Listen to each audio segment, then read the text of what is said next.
Law का next chapter last time ख़त्म किया था, capacity to contract. I hope आपको समझ आया होगा। और जो नेक्स्ट चैप्टर आज हमने शुरू करना है वो है बेटा जी हमारा फ्री कंसेंट। जो आज हमने चैप्टर शुरू करना है ये एक एसेंशियल एलिमेंट है जो कॉन्ट्रैक्ट में होना चाहिए, तभी हमारा कॉन्ट्रैक्ट जो है वो वैलिड होता है। और इसके लिए कुछ वर्ड्स हैं जो आपको आने चाहिए, जो बुक के पेज नंबर 197 पे भी हैं, अगर आप पढ़ेंगे बाद में। फ़िलहाल मैं आपको कुछ वर्ड सिखा रही हूँ। एक वर्ड होता है इसमें 97 वर्ड है, अगर आप वर्ड भी नंबर देखना चाहते हैं। And the word is to detain. Detain का मतलब होता है किसी को कुछ करने से रोकना। जैसे ही detain him from going to market, अगर मैंने ऐसे बोला ही detain him from going to market, इसका मतलब है उसने उसको मार्केट जाने से रोका। तो कुछ काम करने से रोकना जब किसी को आप करते हैं, दैट इज़ जैसे मैंने बोला हिज डिटेंशन इन प्रिजन, तो इसका क्या मतलब है? उसको प्रिजन में डाल दिया गया, उसको जेल में डाल दिया गया। इसका मतलब जैसे मैंने एक और एग्जांपल दिया है, एक बच्चे से उसके मम्मी नाराज़ थी या उसकी टीचर नाराज़ थी, तो उसने उसको बोला कि भैया तुम यहाँ पे कान पकड़ के खड़े रहो या इस कमरे में बैठोगे, बस तुम बाहर नहीं जाओगे दूसरे बच्चों के साथ खेलने। तो that was a detention of the child. तो डिटेंशन होता है उसको कुछ करने से रोक दिया, उसको एक जगह पे रोक दिया, है ना। तो किसी को कुछ भी करने से रोकना, दैट इज़ डिटेन। फिर एक वर्ड अगर आप देखें 100 वर्ड है, टू रेपुडिएट। अगर आप ध्यान से देखो, टू रेपुडिएट, स्पेलिंग सीखने के लिए किया मैंने ये, रेपुडिएट। तो रेपुडिएट है ना। तो what is to repudiate? To repudiate means to cancel, to rescind. अब एक और वर्ड आ गया, टू रिसेंड, है ना। इसी को हम बोलते हैं टू कैंसिल। एक और बोल सकते हैं टू सेट असाइड। सब एक ही जैसे वर्ड्स हैं, इन सब का एक ही मीनिंग है, टू सेट असाइड। अब ये सब का क्या मतलब है? जैसे आपने कोई कॉन्ट्रैक्ट किया और फिर आपने उसे कैंसिल कर दिया, तो what have you done? You have repudiated the contract. या फिर हम बोलेंगे you have rescinded the contract, you have set aside the contract. तो एक ही बात है सब, टू रेपुडिएट। और उसके बाद जो वर्ड्स मुझे सिखाना है आपको वो है, इसमें देखिए कुछ वर्ड्स आते हैं, 106 है। एक वर्ड आता है बोना, कितने अजीब सा वर्ड है ना, बोना। बोना का मतलब होता है गुड, ठीक है। फिर एक वर्ड आता है फाइड। क्या वर्ड आता है? फाइड। फाइड का मतलब होता है फेथ। तो जब मैंने बोला in good, he acted bona fide, sentence जल्दी समझ में आएगा। अगर मैंने बोला ही एक्टेड बोनाफाइड, अब ये वर्ड कभी नहीं छोड़ेगा लॉ में आपको, तो ध्यान से सीखिएगा। मैंने से ही एक्टेड बोनाफाइड, तो it means he acted in good faith. Bona fide का ही एक्टेड, बोनाफाइड का मतलब है he acted in good faith. अब जब मैंने बोला he acted in good faith, इसका क्या मतलब है? इसका मतलब है ही एक्टेड जेन्युइनली। मैंने बोला ही एक्टेड जेन्युइनली, इसका क्या मतलब है? इसका मतलब है he acted without self interest. इसका मतलब जो काम उसने किया पूरे विश्वास के साथ किया, किसी गलत इंटेंशन से नहीं किया, उसका अपना कोई सेल्फ इंटरेस्ट उसमें शामिल नहीं था, विदाउट एनी सेल्फ इंटरेस्ट। तो जैसे मैंने बोला आई एक्टेड बोनाफाइड, इसका मतलब है जो काम मैंने किया मेरी उसमें कहीं कोई गलती नहीं है, मैंने चाहकर कुछ भी गलत नहीं किया। और अगर पीछे कुछ स्टोरी में गड़बड़ है तो मुझे उस गड़बड़ के बारे में कुछ भी नहीं मालूम है। बाकी जब चैप्टर पढ़ेंगे तो बहुत अच्छा समझ आएगा। इसके बाद एक वर्ड आता है माला। जैसे होता है ना माल एडजस्टमेंट, है ना, माल न्यूट्रिशन, तो माला होता है बैड। तो मैं आपसे पूछूँ, आप बता दोगे ही एक्टेड मालाफाइड। अगर मैंने बोला ही एक्टेड मालाफाइड, तो इसका क्या मतलब है? ही एक्टेड मालाफाइड, इसका क्या मतलब है? आप सोचो। ही एक्टेड मालाफाइड का मतलब है he acted in bad faith. क्यों? क्योंकि माला का मतलब होता है बैड और फाइट का क्या मतलब होता है? फेथ। इफ़ आई से he acted mala fide, he acted in bad faith, इसका क्या मतलब है? कि उसको पता था कि वो गलत कर रहा है, फिर भी वो आगे बढ़ता चला गया। इसका मतलब है उसने गुड फेथ में काम नहीं किया, उसको उसकी गलत इंटेंशन थी, उसने जेन्युइन काम नहीं किया, है ना। उल्टा बोल दोगे तो सारा आपको समझ आ जाएगा। That is what is mala fide and bona fide. यहाँ से फाइट से मीनिंग आया फेथ, है ना। तो यहाँ से एक वर्ड आया फिड्यूशियरी। देखो स्पेलिंग सीखनी है ना, तो इसको ऐसे टुकड़ों में बनाओ, फिड्यूशियरी, फिड्यूशियरी, है ना। तो फिड्यूशियरी पढ़ते हैं, क्या पढ़ते हैं? फिड्यूशियरी। फिड्यूशियरी होता है, जैसे मैंने बोला फिड्यूशियरी रिलेशन, इसी के साथ यूज़ होगा नॉर्मली। जब मैंने बोला फिड्यूशियरी रिलेशन, इसका मतलब है रिलेशन ऑफ फेथ, जैसे फादर एंड सन, है ना, हमारे घर में जितने भी रिलेशन्स हमारे आपस में होते हैं ये सब किसके रिलेशन है? विश्वास के तो होते हैं सारे के सारे। कभी बेटा सोचता है उसके पापा उसके खिलाफ कुछ करेंगे? कभी भी नहीं। क्यों? क्योंकि उनके बीच में कौन सा रिलेशन है? Fiduciary. Fiduciary means relation of faith. और फिड्यूशियरी कोई पूछे किससे बना तो आंसर इज फाइड। तो फाइड से बना फिड्यूशियरी, राइट। अच्छा, उसके बाद एक वर्ड जो मुझे सिखाना है आपको इसमें ये भी हो गया। हाँ, फिर एक है 117 वर्ड। 117 इससे पहले देखो एक वर्ड मैंने आपको पहले भी सिखाया था। एक वर्ड होता है मटेरियल। नहीं सिखाया था तो सीख रहे हैं। अगर मैंने बोला ये एक मटेरियल स्टेटमेंट है तो मटेरियल का क्या मतलब होता है बेटा लोग? मटेरियल का मतलब होता है इम्पॉर्टेंट। और इसका उल्टा क्या हो जाएगा? इमटेरियल। इमटेरियल क्या हो जाएगा? इमटेरियल। इमटेरियल क्या हो जाएगा? अनइम्पॉर्टेंट। जैसे मैंने बोला it is material that you self study for long hours if you want to clear it first attempt your examination. तो अगर मैंने बोला it is material that you study for long hours और you self study for long hours, इसका क्या मतलब है कि ये बहुत इंपॉर्टेंट है ना। And it is immaterial whether you go for movie और यू एन्जॉय योर पार्टीज और नॉट। क्यों? क्योंकि इनकी कोई इंपॉर्टेंस नहीं है इस टाइम आपकी लाइफ में। अगर आपको क्लियर करना है तो फर्स्ट अटेम्प्ट के लिए तो आपको बहुत मेहनत करनी पड़ेगी, है ना।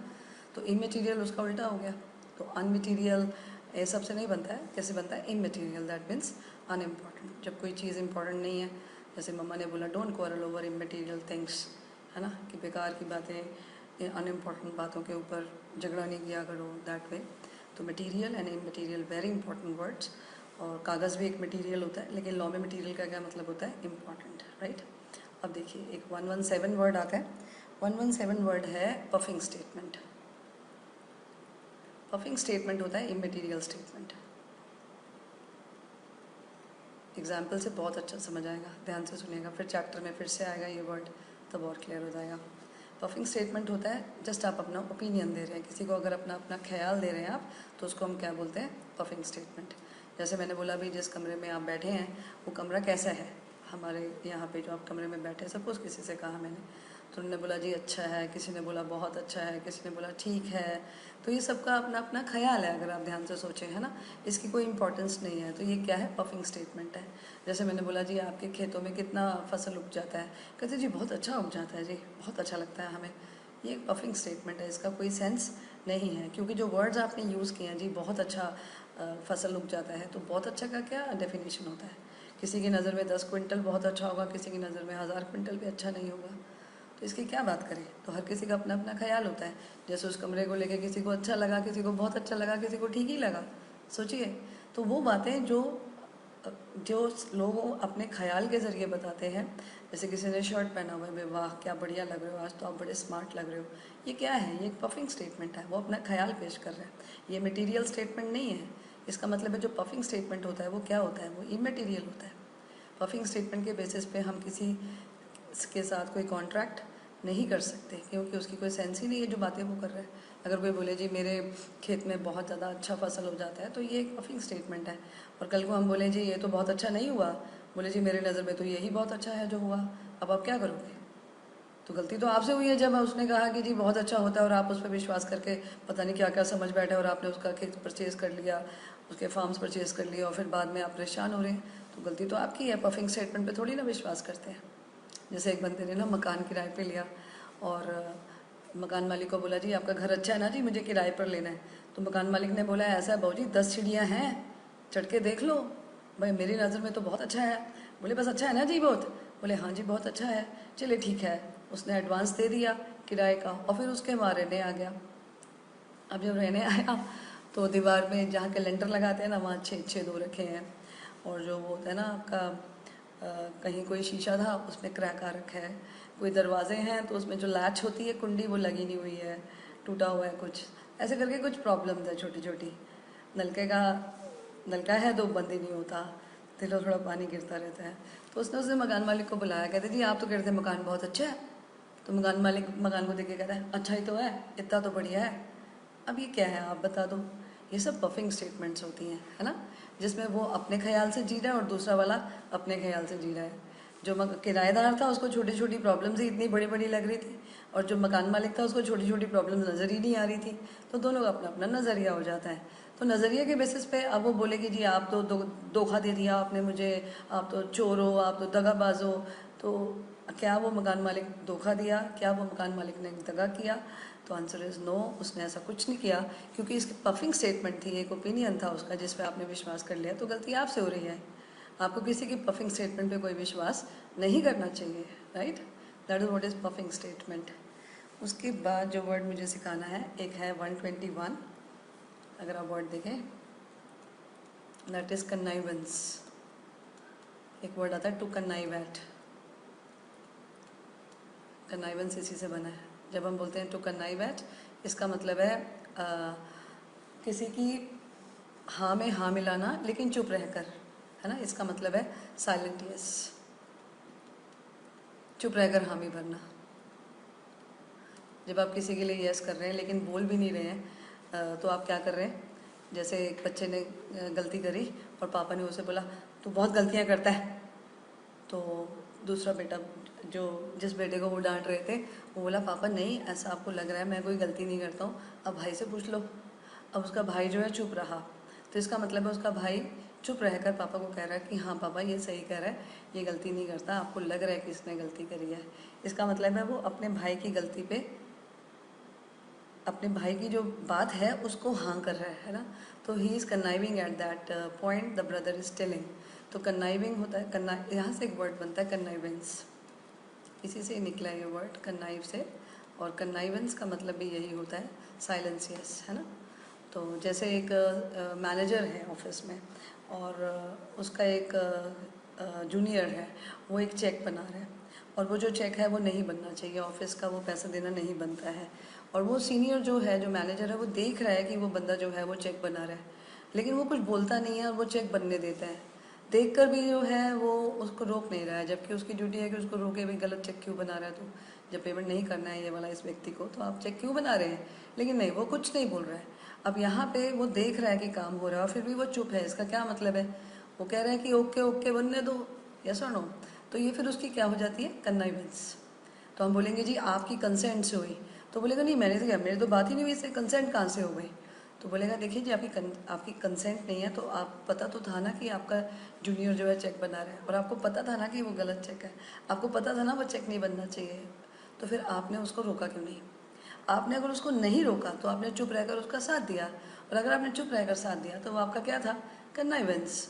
तो कन्नाइवेंस कन्नाइव एक ही बात है, और कन्नाइवेंस का मतलब क्या होता है? Silent yes, right? ये चैप्टर में आएगा वर्ड, तो पता होना चाहिए। उसके बाद एक वर्ड आता है 128 जो मुझे सिखाना है आपको, बड़ा आसान वर्ड है, आप गेस भी कर जाओगे। For value. फॉर वैल्यू का मतलब होता है फॉर कंसिडरेशन। अब तो समझ ही आ गया होगा। इसका मतलब है कि अगर आप किसी के लिए कुछ कर रहे हैं और इसलिए कर रहे हैं क्योंकि उसने आपके लिए कुछ किया है, तो दिस इज़ फॉर वैल्यू। जैसे he got the horse for value, जब मैंने बोला he got the horse for value, इसका मतलब है वो हॉर्स उसको गिफ्ट में नहीं मिला है भैया, उसने उसको खरीदा है, उसके लिए कोई पेमेंट करी है, उसके लिए कंसिड्रेशन दी है बाकायदा, ये कोई दान दक्षिणा का मामला नहीं था। इसका मतलब है जब हम बोलते हैं for value, it means it is not a gift, है ना? इट इज़ नॉट दान दक्षिणा, it is not a gift. अगले ने उसको उसके बदले में कुछ लिया है, अब वो पैसे लिए हो या कंसिड्रेशन किसी भी शेप में हो, वो एक अलग इशू है। लेकिन फॉर वैल्यू या I got it for value का मतलब है कि ये मेरे को गिफ्ट नहीं मिला है भैया, मैंने इसके लिए कंसिड्रेशन पे किया है। तो सिंपल सा वर्ड है। उसके बाद एक वर्ड आता है इसमें, 129 वर्ड है बेटे मेरे, और वो वर्ड है इरोनियस। ये वर्ड आपको आता है, एरर, है ना? एरर किससे बना है? अर से, टू अर। ठीक से सीखना चाहिए, है ना? तो सारा सीख। अब जैसे मैंने बोला टू अर इज़ ह्यूमन, मैंने बोला टू अर इज़ ह्यूमन। अब जब मैंने बोला टू अर इज़ ह्यूमन, इसका क्या मतलब है? गलती करना इंसान की फितरत है ना? यह इंसान की फितरत है, समझते हैं आप? मतलब इंसान की आदत है कि वो उससे गलती हो जाती है। तो जैसे हम बोलते हैं किसी से गलती होगी तो हम क्या बोलते हैं? भैया इंसान ही तो है, इसका मतलब उससे गलती हो जाती है। इसमें इसमें इसका कोई आंसर नहीं है कि गलती क्यों कर दी, क्योंकि इंसान है, हो गई गलती है, बस। दैट इज़ व्हाट इज़, इंसान की फितरत है कि उससे गलती हो जाती है। इसका मतलब what is to err? To err means गलती करना, है ना? दैट इज़ व्हाट इज़, गलती करना। अगर आप गलती कर रहे हैं तो that is to err, to commit a mistake, ऐसे भी बोल सकते हैं। अब वहीं से बना एरर। तो एरर क्या होता है? To do something wrong. जैसे वो अकाउंट्स में सीखते हैं जी, उसने आपका एरर ऑफ प्रिंसिपल कर दिया, रेवेन्यू एक्सपेंडिचर था, कैपिटल एक्सपेंडिचर ट्रीट कर दिया, तो उससे गलती हो गई, so this is an error, है ना। तो टू आर हो गया गलती करना, और एरर क्या हो गया, गलती, जो आप सबको आता था। तो ये वर्ड्स तो सिंपल थे आपके लिए। अब ये वर्ड ये भी आता होगा आपको, शायद नहीं आता तो इसीलिए मैं सिखा रही हूँ। The word is erroneous. तो एरोनियस, अब देखिए एरोनियस, एरोनियस, है ना, किसी को लर्न करने स्पेलिंग, तो ये भी एरर से ही बना है अगर आप ध्यान से देखो। एरोनियस में एरर ही तो आ रहा है साउंड में, है ना। तो एरोनियस का मतलब है रॉन्ग। जैसे मैंने बोला you have an erroneous opinion, तो एरोनियस ओपिनियन मतलब रॉन्ग ओपिनियन, है ना। तो सिंपल सा वर्ड है, बस सीखिए ये कि वो एरर से बना है, उससे आपको समझ आ जाएगा। उसके बाद देखें कोई और वर्ड जो आपको सिखाना है, नहीं, उसके बाद सब सिंपल है, देखने से ही समझ आ जाते हैं। अब हम चलते हैं इस चैप्टर की तरफ, और पेज नंबर बताती हूँ मैं आपको कौन सा है। पेज नंबर है बेटे मेरे 37, और चैप्टर का नाम है फ्री कंसेंट, जो मुझे स्टार्ट करना है आप। और बहुत इंटरेस्टिंग चैप्टर है, थोड़ा सा लंबा है, तो छोटे छोटे भागों में चलेंगे, बहुत अच्छा समझ आएगा, बस ध्यान से सुनिएगा। पेज 37 आपकी बुक का, उसमें देखिए कंसेंट सबसे पहले आ रहा है। कंसेंट, ये वर्ड आपको मैंने पहले भी सिखाया हुआ है, और एक वर्ड आपने मेरे से सीखा हुआ है कंसेंट। कंसेंट क्या होता है ना, I give my consent, it means I से यस, आई एग्री, है ना। और फिर एक वर्ड आता है कॉन्सेंसस एड आइडम, वो भी आपने सीखा था मेरे से। कॉन्सेंसस एड आइडम होता है वन माइंड। जब हम दो बंदे एक चीज़ को लेके एक जैसा सोचते हैं, तो फिर हमारे बीच में क्या होता है, कॉन्सेंसस एड आइडम। और फिर मैंने आपको एक सिखाया था नो कंसेंसस नो कॉन्ट्रैक्ट, अगर आपको याद हो। एक वर्ड सिखाया था नो कंसेंसस नो कॉन्ट्रैक्ट।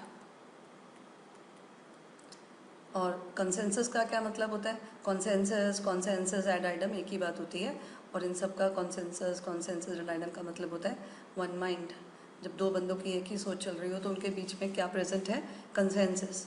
अगर मैं कुछ सोच रहा हूँ, सामने वाला पार्टी कुछ सोच रहा है, तो there is no consensus ad idem, consensus is absent, है ना। हम किसी भी तरीके से बात कर सकते हैं कि उनके बीच में कंसेंसस नहीं है, राइट। और जब कंसेंसस नहीं होता है, वन माइंड नहीं होता है, तो उसको हम बोलते हैं कि कोई कॉन्ट्रैक्ट ही नहीं है, क्योंकि कॉन्ट्रैक्ट के लिए दोनों का एक जैसा सोच होना बहुत ज़्यादा ज़रूरी है। मैं कुछ सोच रहा हूँ, दूसरा पार्टी कुछ सोच रहा है, तो इससे कोई कॉन्ट्रैक्ट नहीं बन सकता, है ना। ये एक एसेंशियल एलिमेंट है कि कंसेंसस होना चाहिए, तो इसलिए हम बोलते हैं no consensus no contract, right. और जैसे एक ना बंदा जो है किसी का कोई कार खरीदने गया, कार नहीं बोलेंगे, घोड़ा खरीदने गया, कार का तो नंबर हो जाता है ना, घोड़ा खरीदने गया, और वहाँ पे दो घोड़े खड़े थे, और दोनों सफ़ेद घोड़े थे। अब उसने ये नहीं बोला कि लेफ़्ट वाला राइट वाला, उसने बोला ये वाला। अब वो समझा ये वाला, दूसरा समझा, मतलब वो ये वाला को लेफ़्ट बोल रहा था, और सामने वाला सोचा कि ये वाला का मतलब है राइट वाला। अब आप बता दो, मतलब वो एक घोड़ा सोच रहा है और वो दूसरा घोड़ा सोच रहा है, जबकि दोनों सफ़ेद घोड़े थे, तो क्या उनके बीच में कंसेंसस है? तो आंसर इज़ नो। जैसे दुकानदार का विंडो डिस्प्ले हो रखा होता है, और वो उसके काउंटर पे सामान पड़ा होता है नीचे की तरफ, तो आपने बोला जी ये वाला पेन दे दो, अब वो ये वाला क्या बाजू वाला समझ बैठा, तो क्या उसका कोई कंसेंसस है? Think about it. तो जब इस तरीके से हम बातचीत करते हैं जिसमें हमारे को दूसरे वाले की हमारे से थॉट प्रोसेस मैच नहीं करती, तो कोई कंसेंसस नहीं होता। और जब कोई कंसेंसस नहीं होता तो कोई कॉन्ट्रैक्ट भी नहीं होता। और जब कोई कंसेंसस नहीं होता, नो कंसेंसस इज देयर, तो उसको हम बोलते हैं बेटा जी एरर इन कंसेंसस। क्या बोलते हैं? एरर इन कंसेंसस, कि किस में कमी रह गई? कंसेंसस में ही कमी रहेगी भाई साहब। जब कंसेंसस ही नहीं है तो कोई कॉन्ट्रैक्ट कैसे हो जाएगा? इसलिए इसको हम बोलते हैं एरर इन कंसेंसस, राइट। अब एक वर्ड होता है एरर इन कॉजा, और इसको और अच्छे से लिखते हैं। एरर इन कंसेंसस का मतलब है नो कंसेंट। हाँ, अब अच्छा समझ आएगा। एरर इन, देखो, no consensus no contract, error in consensus means no consent, and और इस हिसाब से कोई कॉन्ट्रैक्ट नहीं होता है ना। अब एक और वर्ड आता है एरर इन कॉजा। अब कॉजा जो है ना, वो कॉज वर्ड से बना है ना, और कॉज मतलब किसी चीज़ का कारण, है ना, किसी चीज़ का जिससे वो चीज़ पैदा हुई, तो उसका कारण, राइट। तो एरर इन कॉजा का मतलब क्या है? एरर इन कॉजा मतलब कंसेंट तो है, इसका मतलब होता है कंसेंट इज देयर। उस पर तो क्या था, एरर इन कंसेंसस में नो कंसेंट, कंसेंट ही नहीं था, और जब कंसेंट नहीं है तो कॉन्ट्रैक्ट भी नहीं हो सकता। एरर इन कॉजा में क्या है, कंसेंट तो है, कंसेंट इज देयर, बट वो जेन्युइन नहीं है, but it is not genuine. जब मैंने बोला इट इज़ नॉट जेन्युइन, इसको मैं बोल सकती हूँ इट इज़ नॉट फ्री या इट इज़ नॉट जेन्युइन, कि वो जेन्युइन नहीं है। इसका क्या मतलब है? इसका मतलब है अगला बंदा जो है वो अपनी इच्छा से हाँ नहीं कर रहा है, उसकी फ्री नहीं है कंसेंट। अब फ्री क्यों नहीं है? नॉट फ्री कब होती है कंसेंट? तो नॉट फ्री होती है जब कुछ रीजंस हो जाते हैं। Not free consent because of पहला आता है कोयर्जन। अब कोयर्जन क्या होता है? बस यही सीखने बैठे हैं इस चैप्टर में, कोयर्जन या फिर फ्रॉड, यही है जो इस चैप्टर में सीखना है आपने। फिर तीसरा आता है miss representation, miss representation, miss representation, miss representation हो गया, कोयर्जन हो गया, फ्रॉड हो गया, या फिर एक वर्ड आता है अनड्यू इन्फ्लुएंस, अनड्यू इन्फ्लुएंस, और एक लास्ट वर्ड होता है बेटे मेरे मिस्टेक। इन 5 शब्दों को पढ़ेंगे चैप्टर क्लोज हो जाएगा। बस इन्हीं की डिटेल हमने पढ़नी है। आप देखो बहुत ध्यान से कि जब हम बोलते हैं एरर इन कॉजा मीन्स कंसेंट को कॉज करने में कमी है। इसका मतलब कंसेंट तो है लेकिन वो सही नहीं है, वो फ्री नहीं है, वो जेन्युइन नहीं है। वो क्यों फ्री नहीं है? क्योंकि इनमें से कुछ हो गया, कोयर्जन हो गया, फ्रॉड हो गया, मिसरेप हो गया, मिसरेप शॉर्ट में बोल दिया मैंने, मिस रिप्रेजेंटेशन हो गया, अंडर इन्फ्लुएंस हो गया, या मिस्टेक हो गया। इसका मतलब है अगर इनमें से कुछ है तो कंसेंट तो है लेकिन वो जेन्युइन नहीं है। इसका मतलब ऐसे में आप सुनिएगा, अगर एरर इन कॉजा है, देखो मैंने अभी भी बोला था कि एरर इन कंसेंसस है अगर, तो कॉन्ट्रैक्ट ही नहीं होता, क्योंकि नो कंसेंसस नो कॉन्ट्रैक्ट है ना। लेकिन अगर एरर इन कॉजा है, क्या बोला मैंने? अगर एरर इन कॉजा है तो कॉन्ट्रैक्ट तो है लेकिन वो वैलिड नहीं है, नॉट वैलिड कॉन्ट्रैक्ट। फिर वो क्या है? वो तो धीरे धीरे सीखोगे ना आप, बट हमें अभी ये सीखना है कि ये कॉन्ट्रैक्ट तो है लेकिन वो वैलिड नहीं है। फिर वो क्या है? तो फिर वो वॉइडेबल है, ऐसा हो सकता है। तो नहीं जाना उस डिटेल में मुझे अभी, वो धीरे धीरे आपको समझ में आएगा जैसे जैसे आगे बढ़ेंगे। अभी आप छोटी सी बात सीखो कि अगर एरर इन कंसेंसस है, देखो वापस चलते हैं, बहुत अच्छे से सीखो। ये शुरू में बहुत वक्त लगता है किसी किसी को, कि अगर कंसेंसस ही नहीं है, कंसेंसस मतलब वन माइंड नहीं है, तो कोई कॉन्ट्रैक्ट नहीं है, और इसी को हम बोलते हैं error in consensus. That means no consent no contract. Clear हो गया? अब नेक्स्ट वर्ड आता है एरर इन कॉजा। एरर इन कॉजा होता है कि कंसेंट तो है लेकिन उसको कॉज करने में कमी है, कुछ ना कुछ। उसको देखो सुनो, एरर इन कॉजा मतलब कंसेंट को कॉज करने में कमी है ना, उसमें कोई गलती हो रही है, वो फ्री नहीं है, वो जेन्युइन नहीं है, सामने वाला अपनी इच्छा से हाँ नहीं कर रहा है, कोई कुछ हुआ है गलत जिसकी वजह से वो हाँ कर गया है। अब वो क्या है? वो या तो कोयर्जन है, या फ्रॉड है, या मिसरेप है, या अंडर इन्फ्लुएंस है, या मिस्टेक है, राइट।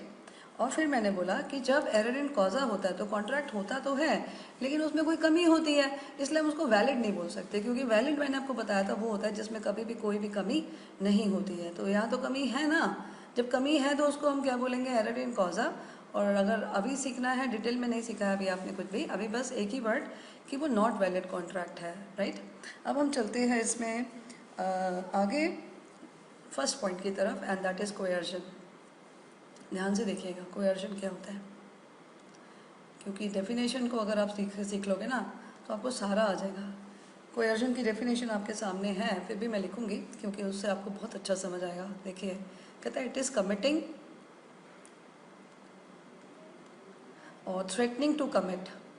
इट इज़ कमिटिंग और threatening to commit.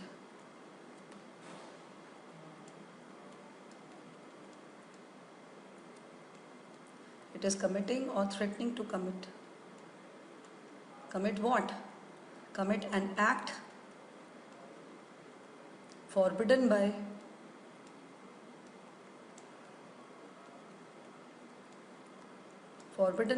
IPC, short में लिख रही हूँ, इंडियन पिनल कोड 1860।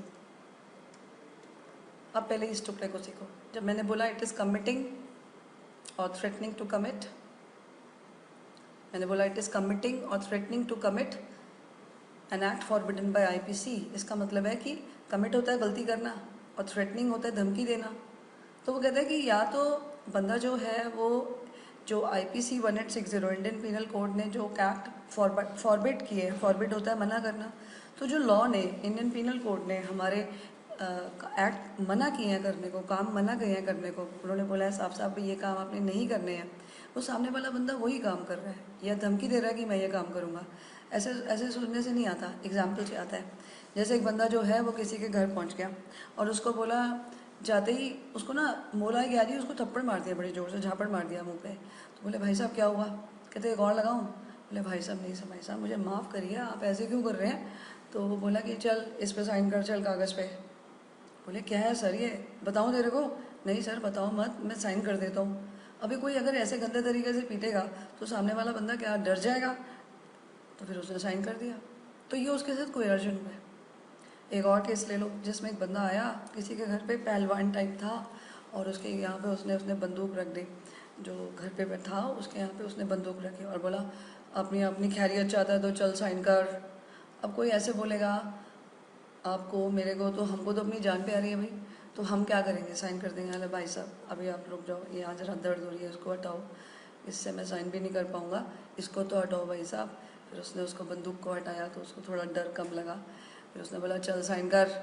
अब उसको साइन करना पड़ा, है ना? तो ये क्या हो रहा है उसके साथ? कोएर्जन हो रहा है। ऐसे एक और एग्जाम्पल सुन। एक ना बंदे ने ना फ़ोन पे बात हुई और ना दूसरा एक बंदा दूसरे बंदे को बोलता है फ़ोन पे, भैया एक बंदा भेज रहा हूँ कागज़ लेके, एग्रीमेंट पे साइन कर दिया हो, नहीं तो मुझे भी पता तेरा बेटा कौन से स्कूल जाता है और कितने बजे छुट्टी होती है, समझ गया ना? अब अगर कोई ऐसे करेगा तो सामने वाला डर ही जाएगा, और फिर ऐसे में वो क्या कहेगा, अरे नहीं भैया नहीं, मेरे बच्चे को कुछ मत करना, तू कागज़ भेज दे, कुछ भी भेज दे, मैं सब साइन कर दूंगा, प्लीज़ मेरे बच्चे को कुछ मत करना। अब सोचो, ये सब कोएर्जन का एग्जाम्पल है। एक बंदा आया और उसने ना उसके पहलवान टाइप ही था, सब पहलवान टाइप ही होते हैं ऐसे लोग जो काम करते हैं, और उसके घर पे आया, किसी के घर पे आया और उठा के ना उसका स्टीरियो सिस्टम उठा के फेंक मारा, फिर उसका टीवी उठाया उसको फेंक दिया, फिर उसका कोई और सामान उठाया और वो तो घर से बाहर ही फेंक दिया। बोले भाई साहब क्या हो गया, क्या कर रहे हो, कुछ बताओ तो सही भैया, क्या क्या अपराध हो गया मेरे से, ये क्या कर रहे हो आप, मेरी प्रॉपर्टी को नुकसान कर रहे हो? तो वो उसको बोला और बताऊं? बोले नहीं भाई साहब बहुत हो गया, अब मेरे से कुछ बात कर लो, ऐसा क्यों कर रहे हो, क्या गलती हो गई मेरे से? फिर उसने उसको बोला भैया ऐसा है, मिस्टर एक्स ने भेजा है मेरे को, ये एग्रीमेंट रखा है टेबल पे, चुपचाप साइन कर दे, नहीं तो और नज़ारा देखने को मिलेगा, इस मोहल्ले में रह के दिखा दे तू मेरे को। बोले नहीं नहीं ऐसे मत करो, लाओ लाओ कौन सा कागज़ है, पढ़ो उसको। बोले पढ़े बगैर साइन कर चुपचाप। बोले हाँ सर पढ़े बगैर साइन कर देता हूँ, मुझे जीने दो, ऐसे मत करो। सोचिए ये सब केसेस में आप क्या कर रहे हैं? आप तो नहीं ना, मैं नहीं, कोई नहीं ऐसे कर रहा। जो भी व्यक्ति पहलवान टाइप कर रहा है या कोई भी जिस जो भी कर रहा है ऐसा काम, वो कोएर्जन अप्लाई कर रहा है। वो कोएर्जन क्यों अप्लाई कर रहा है? वो पहलवान आके उसको थप्पड़ मार रहा है, उसको स्टीरियो फेंक रहा है, उसको फ़ोन पे धमकी दे रहा है, वो सब उसको ऐसे गलत मलत सब काम कर रहे हैं, क्या उनको मज़ा आ रहा है इसलिए कर रहे हैं? तो आंसर इज़ नो।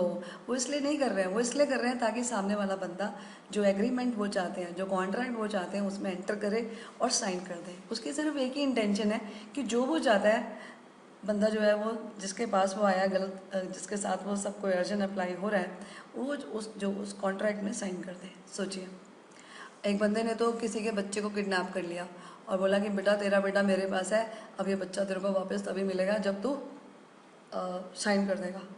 बोले नहीं भाई साहब ऐसे मत करो, कागज़ भेजो, मैं साइन कर देता हूँ, मेरे बच्चे को छोड़ दो आप। बोले हाँ तेरा बच्चा सही सलामत है बेटा, आ जाएगा तेरे पास, साइन कर दे पहले तू। बोले हाँ जी मैं कर देता हूँ, कोई अर्जन ही तो है। तो अब देखो लैंग्वेज को फिर से कहता है इट इज़ कमिटिंग, है ना, कि आप गलत काम कर रहे हो, आप you are committing an act forbidden by IPC।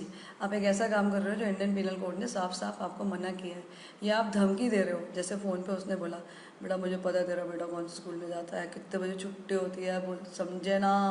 अगर वो ऐसे करके बोल रहा है तो वो क्या है, वो उसको थ्रेटनिंग दे रहा है, और वो एक ऐसे काम करने की धमकी दे रहा है जो कानून ने साफ साफ मना किया है। कभी सोचा करो ये गुंडे बदमाश पहलवान लोग, इनसे हम क्यों डरते हैं? पता है आपको, हम जैसे साधारण लोग इन सब से डरते हैं ना, हम उन लोग इनसे क्यों डरते हैं? उसका छोटा सा कारण होता है कि ये कानून से नहीं डरते हैं, ये वो काम कर जाते हैं जो हम सोच भी नहीं पाते हैं, ये वो काम करते हैं जो कानून मना करता है, जो कानून साफ कहता है भैया ये गैर कानूनी काम है, मत करिएगा। जैसे बोलते हैं मैं तेरी जान ले लूँगा, अब आप बताओ जान लेना गैर कानूनी काम है, उसको डर ही नहीं लग रहा तभी तो ऐसे कर रहा है। और बंदे को तो ये लगता है ना कि भैया मैंने साइन नहीं किया तो सच में मार देगा, ये तो पता नहीं रोज़ कितनों को मार देता होगा, थिंक अबाउट इट।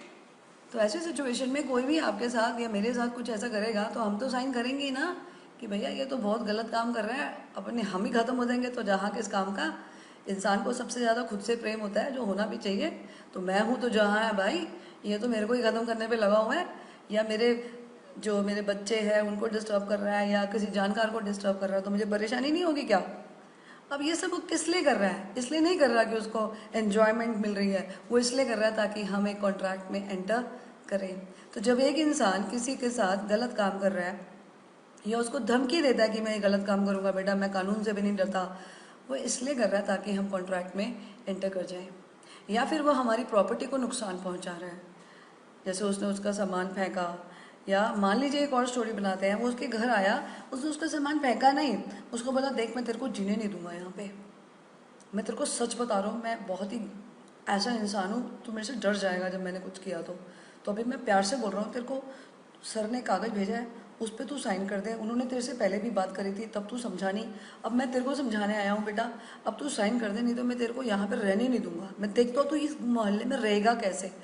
तो ऐसे में वो उसकी प्रॉपर्टी को नुकसान पहुंचा नहीं रहा, लेकिन उसको धमकी ज़रूर दे रहा है कि मैं तेरे को इस प्रॉपर्टी में रहने नहीं दूंगा, तेरा सामान फेंक दूंगा। और ये सब किस लिए कर रहा है? सिर्फ एक इंटेंशन है कि सामने वाला एंटर करे। इसका मतलब है कोयर्जन में क्या होता है? कोयर्जन में आप डर पैदा कर देते हैं, है ना, उसके मन में भय पैदा कर दिया आपने, फिर आपने फिजिकल कंपल्जन करी है, जब उसके थप्पड़ मार दिया या उसके मार पिटाई करी या उसके बच्चे को किडनैप कर दिया, तो ये फिजिकल कंपल्जन है ना, अगर आप ध्यान से सोचो। और ये सिर्फ इसलिए है कि दूसरा बंदा कॉन्ट्रैक्ट में एंटर कर दे। तो अब उसने उसको कॉन्ट्रैक्ट में साइन कर दिया, तो उसने कंसेंट दे दिया। अब लेकिन क्या ये जेन्युइन था? कोई मेरी कनपट्टी पे या यहाँ पे बंदूक रखे और मेरे से साइन करवा ले, is it my free consent? Of course not, this is not at all free consent, but is it consent? Yes. सीखना यही है बेटे मेरे कि यहाँ पे कंसेंट तो है, लेकिन वो जेन्युइन नहीं है, वो फ्री नहीं है, मेरे साथ ज़बरदस्ती करी गई।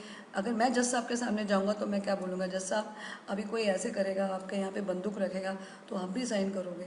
इस तरीके से इन्होंने मेरे साथ कॉन्ट्रैक्ट किया जज साहब। मैं ये कॉन्ट्रैक्ट कभी नहीं चाहता था, जज साहब मुझे बचाइए आप, मैं नहीं चाहता हूँ इसके साथ कोई डील करना। ऐसे ही तो कहेगा। और अगर वो ये प्रूव कर गया कि उसने अगले बंदे ने उसके साथ ये सब गलत काम किया, तो वो क्या प्रूव कर गया? उसके साथ कोयर्जन हुआ है, राइट। अब डेफिनेशन को देखिए, कहते हैं इट इज द कमिटिंग और threatening to commit an act forbidden by IPC. आगे देखिए लिखती हूँ, और the unlawful detaining, the unlawful detaining, detain अभी बताया था ना, किसी को कुछ करने से रोकना। तो अनलॉफुल डिटेनिंग और थ्रेटनिंग टू डिटेन, फिर वही बात आ गई ना कि आप धमकी दे रहे हैं कि बेटा मैं तेरे को यहाँ रहने नहीं दूंगा, तू यहाँ पे रह के दिखा, वगैरह वगैरह। थ्रेटनिंग टू डिटेन, या तो कर रहे हैं अनलॉफुल तरीके से, गलत तरीके से, या फिर धमकी दे रहे हैं। Threatening to detain what? Any property, उसकी प्रॉपर्टी को नुकसान पहुँचाने की बात कर रहे हैं, या उसको नुकसान कि तू यहाँ पे रह के दिखा। फिर to the prejudice of any person. Prejudice देखिए क्या होता है। प्रेजुडिस होता है हार्म। प्रेजुडिस क्या होता है बेटे लॉ में? हार्म। अब देखिए, द अनलॉफुल डिटेनिंग और threatening to detain any property to the prejudice of any person, ये मेन वर्ड आ गया, ऑफ एनी पर्सन। एक व्यक्ति ने किसी के बच्चे को किडनैप किया, तो उसने उसके बच्चे को नुकसान पहुंचाने की कोशिश करी, इसलिए कि वो कॉन्ट्रैक्ट में एंटर कर जाए। तो आप किसके साथ गलत कर रहे हैं ये फ़र्क नहीं पड़ता, आप किसको परेशान कर रहे हैं ये फ़र्क नहीं पड़ता। हो सकता है आप एक्स को परेशान कर रहे हैं इसलिए कि वाई कॉन्ट्रैक्ट में एंटर कर जाए, तो भी कोयर्जन है। इसका मतलब है कोयर्जन। अब देखो ना, जैसे ए ने बी को मनवाना है, अब ए जो है वो उसको प्यार से समझा रहा है, बी को समझ नहीं आ रही है, तो ए ने गुंडे बदमाश या पहलवान को भेजा जिसने कोयर्जन अप्लाई किया। तो ऐसा हो सकता है कि कोयर्जन किसी से भी किसी को भी अप्लाई करवाई जाए, जैसे कॉन्ट्रैक्ट ए और बी के बीच में होना है, लेकिन कोयर्जन उसके पहलवान ने उसके बेटे को किडनैप करके करा। इसका मतलब है कोयर्जन किसने करा? पहलवान ने। किस पर करा? उसके बेटे में। जबकि कॉन्ट्रैक्ट किसके बीच में हुआ? ए और बी के बीच में। तो क्या ऐसे हो सकता है? Answer is yes. डेफिनेशन को ध्यान से देखो। इट इज कमिटिंग और threatening to commit an act forbidden by IPC 1860 और अनलॉफुल डिटेनिंग और threatening to detain any property to the prejudice of any person, कि किसी भी बंदे को आप नुकसान पहुंचा रहे हैं, कोशिश कर रहे हैं, वॉट एवर, कुछ भी कर रहे हैं, जो भी कर रहे हैं, वॉट एवर मतलब जो भी आप कर रहे हैं, what ever with the intention, intention एक ही है आपकी, विद द इंटेंशन, अब ध्यान से देखिएगा एक word, with the intention of causing, अब ये नेक्स्ट वर्ड देखिएगा, कॉजिंग एनी पर्सन, अब फिर से आ गया ना ये मेन वर्ड, एनी पर्सन, किसी को भी आप तैयार कर रहे हैं, किसी के ऊपर भी यातना दे रहे हैं, किसी के साथ भी कोयर्जन कर रहे हैं, क्योंकि आप किसी को भी तैयार कर रहे हैं। यहाँ से क्लियर हो गया कि कोयर्जन कोई भी किसी पे भी कर सकता है। कोयर्जन हुआ एक्स के ऊपर, तैयार किया वाई को कॉन्ट्रैक्ट के लिए, इट्स नॉर्मल। कोयर्जन किया ए ने, जबकि कॉन्ट्रैक्ट किया ए के बिहाफ पे उसके बॉस ने, बी ने, ये नॉर्मल है। बिकॉज कोयर्जन में move from any one against any one, जैसे कंसिडरेशन के लिए भी बोला था ना, कंसिडरेशन में move from any one two any one, ऐसे ही हम कोयर्जन के लिए भी बोलते हैं, it may be applied from any one against any one, इसलिए कि आप किसी को तैयार करना चाहते हैं कॉन्ट्रैक्ट में। देखो लिखा, with the intention of causing any person to enter into an agreement. Definition को जब हम बहुत अच्छे से सीख लेते हैं ना, तो 90% काम तो वही बन जाता है, to enter into an agreement. समझ आया कुछ? मैं तो फिर से बताऊंगी, क्यों? क्योंकि मेरे को तो आदत है रिवाइज कराने की। देखो आप फिर से, और इसको इतना अच्छे से पढ़ना है कि इसको लर्न हो जाए। इट इज़, इसलिए मैंने तोड़ तोड़ के लिखा थोड़ा सा।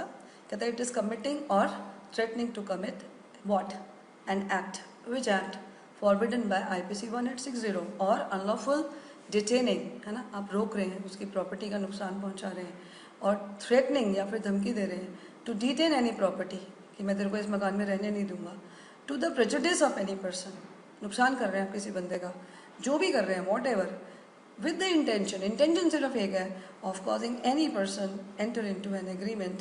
तो आपकी इंटेंशन सिर्फ एक है कि एक बंदा जो है वो कॉन्ट्रैक्ट में एंटर कर जाए, राइट? इसको एक बार लिख के देखोगे ना तो याद भी हो जाएगा आपको, इट्स सो सिंपल। उसके बाद एक पॉइंट आता है इसी में कि ऐसे हो सकता है कि जो आपके साथ कोयर्जन हुआ है, जो कोयर्जन हुआ है वो हुआ है सिंगापुर में। कोयर्जन कहाँ अप्लाई हुआ? हिंदुस्तान से बाहर, कहीं भी, कोई भी कंट्री मान ले, ऐसे एग्जांपल उठा लिया मैंने। कोयर्जन कहाँ पे हुआ? सिंगापुर में। और क्या हम इसको भी कोयर्जन मानेंगे कि किसी ने किसी को थ्रेटन किया या उसके साथ अनलॉफुल डिटेनिंग करी, या उसको उसने कुछ गलत काम, उसकी मार पिटाई कर दी, कुछ अनलॉफुल ऐसा काम कर दिया that is forbidden by IPC, तो उसके साथ कुछ भी गलत किया, किडनैपिंग, जो भी मैंने सारे एग्जाम्पल दिए, मार पिटाई, कुछ भी ऐसा काम जिससे कि वो कॉन्ट्रैक्ट में एंटर कर जाए, तो क्या तब भी कोयर्जन होगा? इसमें पॉइंट क्या है? पॉइंट ये है कि सिंगापुर में आईपीसी थोड़ी ना लगता है, जो इंडियन पीनल कोड है वो तो इंडिया में लगता है, तो आईपीसी सिंगापुर में नहीं लगता है। तो आंसर आता है कि क्या अगर आईपीसी जिस जगह पे कोयर्जन हुआ वहाँ पे आईपीसी नहीं लगता है तो क्या इससे फ़र्क पड़ता है? तो आंसर इज़ नो, कोई फ़र्क नहीं पड़ता। अभी भी ये कोयर्जन है, अभी भी वो केस कर सकता है कि जी मेरे साथ कोयर्जन हुआ, मैं इसके साथ कोई डील नहीं करना चाहता, मेरी कंसेंट है लेकिन वो जेन्युइन नहीं है, वो फ्री नहीं है, मेरे से ज़बरदस्ती इन्होंने करी है जिस वजह से मैंने कंसेंट दी है, तो तब भी ये कोयर्जन का केस बन सकता है, राइट? उसके बाद इसमें एक एग्जाम्पल है आपकी बुक में, मद्रासी जेंटलमैन का, समझिएगा। एक ना लेडी है, बड़ा सैड भी लगेगा आपको, उसके हस्बैंड की डेथ हो गई है, ठीक है, उसके हस्बैंड की डेथ हो गई। अब जब डेथ हो जाती है तो फिर हम वो करते हैं ना, क्रियाक्रम का काम करते हैं, क्रीमेशन का काम करते हैं ना, तो उसके हस्बैंड का ना क्रीमेशन अब होना है। तो ना जो उसके गांव वाले लोग हैं या जो भी उसके आसपास के लोग हैं, वो कह रहे हैं इस लेडी को कि ना आप ना बच्चे को अडॉप्ट करो, एक बच्चा है कोई, कहते हैं अडॉप्ट दिस चाइल्ड। वो बोली भाई ये बात तो गलत है। बोले ठीक है, फिर हम आपको आपके हस्बैंड की डेड बॉडी नहीं लेने देंगे, आप क्रिमेशन ही नहीं कर पाएंगी। अब बताओ ये कोई तरीका है बात करने का? जस्ट इमेजिन, सोच के देखिए मैं क्या बोल रही हूँ। सारा केस आपके सामने लिखा हुआ है, मुझे तो बहुत बुरा लगता है ये केस। वो कहते हैं एक लेडी के हस्बैंड की डेथ हो गई अब उसे क्रिमेशन नहीं करने दिया जा रहा, उसकी डेड बॉडी उसको नहीं दी जा रही है।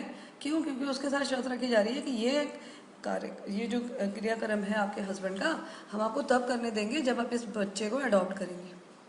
अब उस बेचारी के साथ कोई अर्जन ही तो हो रहा है, ज़बरदस्ती तो की जा रही थी, इतना बड़ा काम है उसके जीवन का, उसको करने नहीं दिया जा रहा। तो उसने क्या किया? उसने उस बच्चे को अडॉप्ट कर लिया।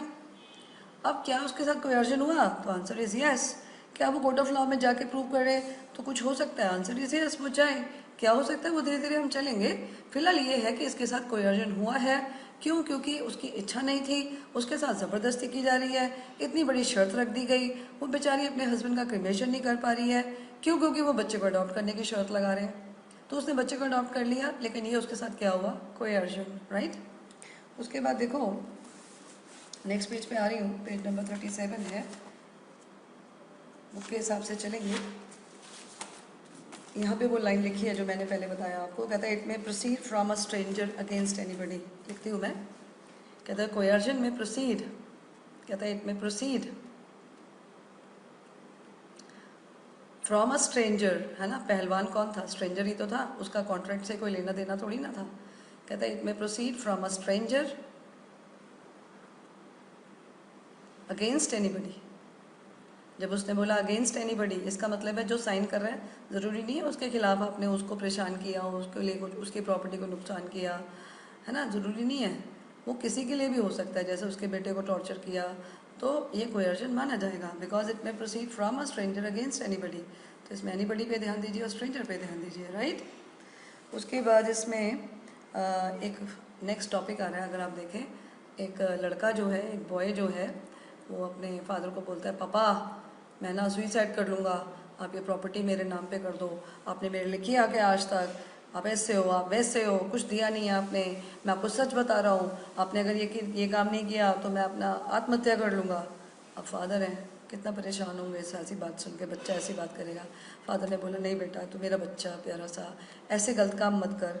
नहीं नहीं मैं आपको बता रहा हूँ मैं कर लूँगा। फादर क्या बोले?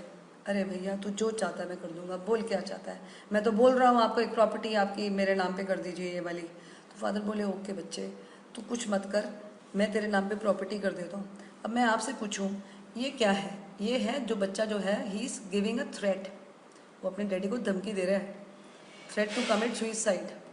क्या कर रहा है कि मैं सुइसाइड कर लूँगा जी, तो he is giving a threat to commit suicide. तो बात ही आती है कि जब कोई सुइसाइड करने की धमकी देता है, इज इट कोयर्जन? तो answer is yes, this is also coercion. क्यों? क्योंकि इस तरीके से ही तो अपने फादर को वो तैयार कर रहा है, जबकि उसके फादर की बिल्कुल भी कंसेंट नहीं है, वो उसको कोई प्रॉपर्टी नहीं देना चाहते हैं, लेकिन वो धमकी दे रहा है तो प्रॉपर्टी देनी पड़ी, तो इसको भी कोयर्जन माना गया। इसका मतलब है threat to commit suicide is a coercion और नॉट? तो answer is yes, it is coercion, right.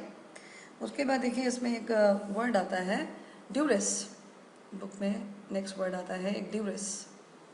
Duress जो है ना वो इंग्लैंड का लॉ है, ये इंग्लिश लॉ है, इंग्लैंड का लॉ है, जिसमें कोयर्जन को ड्यूरेस कहा गया है। लेकिन थोड़ा सा फ़र्क है, इसकी अगर आप डेफिनेशन देखें वो साफ लिखा हुआ है, वो कहता है इट डिनोट्स इलीगल इम्प्रिजनमेंट, कि आप किसी को ज़बरदस्ती बांध के रख दिए कहीं पे, रोक दिए उसको, इलीगल इम्प्रिजनमेंट कर दिया उसका, एक गलत तरीके से उसको आपने कहीं पे बंद कर दिया अपने घर में या कहीं पे भी, वो एक अलग इशू है। तो ये इलीगल इम्प्रिजनमेंट है किसी का, है ना, इलीगल इम्प्रिजनमेंट। और एक्चुअल और थ्रेटन वायलेंस, देखो क्या लिखते हैं, और एक्चुअल या तो आप कर रहे हैं, और थ्रेटन वायलेंस, थ्रेटन मतलब आप उसको धमकी दे रहे हैं कि मैं तेरे को यातना दूंगा, फिजिकल वायलेंस है ना, मार पिटाई करूंगा। तो थ्रेटन वायलेंस, वायलेंस होता है ना हिंसा,